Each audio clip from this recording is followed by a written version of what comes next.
ఇది భావ ప్రకటన స్వేచ్ఛపై దాడి. వైఎస్ఆర్సీపీ అధికారిక ఫేస్బుక్ పేజీని అందుబాటులో లేకుండా చేయడం హేయం.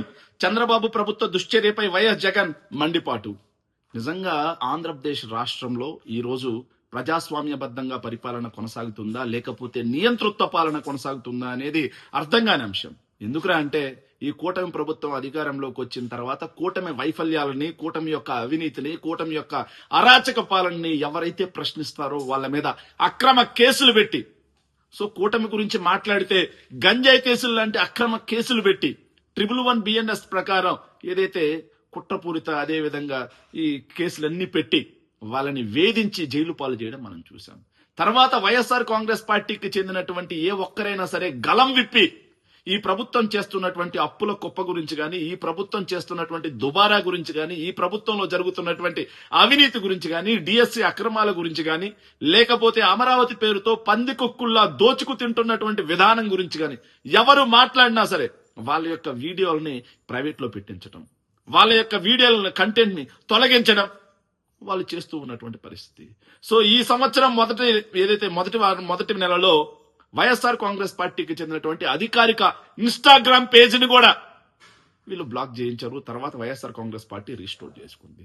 ఇక వైఎస్ఆర్ కాంగ్రెస్ పార్టీ అధికారిక ఫేస్బుక్ పేజ్ ఏదైతే ఉందో ఆ పేజ్ ని ఈ నెల 9వ తారీఖున బ్లాక్ చేశారు. ఎందుకు బ్లాక్ చేశారు అంటే అమరావతి పేరుతో జరుగుతున్నటువంటి అక్రమాల గురించి వైఎస్ జగన్మోహన్ రెడ్డి గారు ఆధారాలతో సహా చూపెడుతూ ఆయన పెట్టినటువంటి ప్రెస్ మీట్ క్లిప్పింగ్ ని కట్ చేసి YSR Congress party official page లో పెడితే పోలీసులు నోటీసులు పంపించారంట, మెటా వాళ్ళు ఆపేశారు. ఇక డిఎస్సి అక్రమాలకు వైఎస్ఆర్ కాంగ్రెస్ పార్టీ రాష్ట్ర వ్యాప్తంగా చేసినటువంటి నిరసనలు ఏవైతే ఉన్నాయో ఆ నిరసనలు పోస్ట్ చేయడం పాపమైపోయింది. డిఎస్సి అభ్యర్థుల యొక్క ఆవేదనని పోస్ట్ చేయడం పాపమైపోయింది.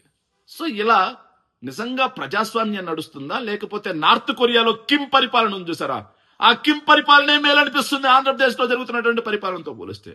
సో కేంద్ర ప్రభుత్వం ఎవరైతే ఉన్నారో వాళ్ళు కాంగ్రెస్ పార్టీ అధికారిక ఖాతాలు నిలిపివేయాల.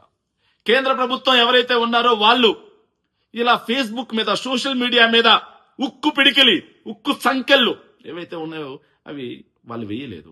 కానీ ఆంధ్రప్రదేశ్ లో వాళ్ళ మీడియానే ఉండాలి, వాళ్ళ సోషల్ మీడియానే ఉండాలి, ఇంకెవరు ప్రశ్నించడానికి లేదు, ప్రభుత్వం గురించి ఎవరు మాట్లాడడానికి లేదు అన్న ఒక్క నియంత్రిత ధోరణితో వైఎస్ఆర్ కాంగ్రెస్ పార్టీ హ్యాండిల్స్ మీద, వైఎస్ఆర్ కాంగ్రెస్ పార్టీ యొక్క సానుభూతి పరుల హ్యాండిల్స్ మీద ఇలా అప్రజాస్వామ్యకంగా భావ ప్రకటన స్వేచ్ఛను హరించి వేస్తూ ఈ ప్రభుత్వం చేస్తున్న దాడి ఏదైతే ఉందో అది ఖండించాల్సిన అంశం. సో ఏదైతే మితిమీరిన విచ్చలవిడి అణిచివేత నుంచే విప్లవం మొదలవుతుంది అన్న విషయాన్ని చంద్రబాబు నాయుడు గారు, ఆయన తనయుడైనటువంటి నారా లోకేష్ గుర్తించాల్సినటువంటి అవసరం ఉంది.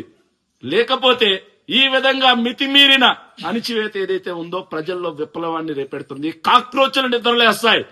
దీన్ని గుర్తుపెట్టుకోవాల్సిన అవసరం ఎంతైనా ఉంది. సో దీని మీద వైఎస్ఆర్ కాంగ్రెస్ పార్టీ ఏదైతే ఉందో న్యాయ పోరాటానికైనా సిద్ధమవుతుంది.